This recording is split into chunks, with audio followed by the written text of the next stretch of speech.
7 दिन के थे तो पूतना मारने आ गए, और 6 महीने के थे सकटासुर मारने आ गया, तृणावर्त मारने आया, यमुना में कूद पड़े तो कालिया का दमन किया, उसके बाद गिरिराज उठाया, अगासुर, बगासुर, धेनुकासुर, व्योमासुर, 11 वर्ष की उम्र में 56 दिन में कृष्ण भगवान ने राक्षसों का से युद्ध किया, कंस का उद्धार किया। मथुरा में शांति नहीं मिली तो जरासंध के जब मथुरा को घेर लिया तो द्वारिकापुरी आ गए।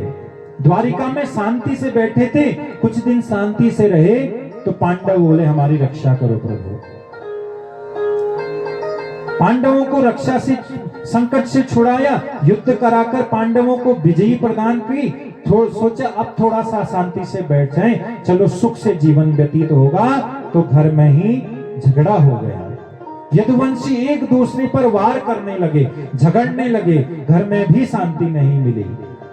और उन्हीं भगवान श्री कृष्ण की आंखों के सामने 99 लाख यदुवंशी, जिनकी संख्या थी, लड़कर मरकर कटकर मर गए। एक दिन भी भगवान श्री कृष्ण का जीवन शांति और सुख से व्यतीत नहीं हुआ। लेकिन प्रभु कभी भी सिर पर हाथ धरकर चिंता करने बैठे, ऐसा किसी भी शास्त्र में लिखा नहीं है। भगवान कभी चिंता नहीं करते थे, ऐसा कहीं नहीं लिखा है। मुस्कुराते ही रहना है हमेशा। इसका मतलब क्या है कि गोविंद कहना चाहते हैं अहर्निशम मुस्कुराओ, हमेशा प्रसन्न रहो, सदैव प्रसन्न रहना है। ये मेरी सर्वोपरि भक्ति है कि आपका प्रसन्न रहना क्या है, मेरी सबसे बड़ी भक्ति है। पूजा पाठ करो, 56 भोग लगाओ, वस्त्र पहनाओ, ये भगवान के कहते हैं कि इससे मैं प्रसन्न नहीं होता हूं। मेरा भक्त अगर हमेशा अहर्निशम प्रसन्न रहे, ये मेरी सबसे बड़ी भक्ति है। एक उल्लू होता है ना, उसे दिन में दिखाई नहीं देता, और एक कौवा होता है, उसे रात में दिखाई नहीं देता। उल्लू कहता है कि हमेशा रात बनी रहे तो बहुत अच्छा हो जाए, है? और कौवा कहता है कि हमेशा दिन बना रहे तो बहुत अच्छा हो जाए। लेकिन उल्लू और कौवा के चाहने से कभी भी ये बदल नहीं सकता, कभी नहीं हो सकता।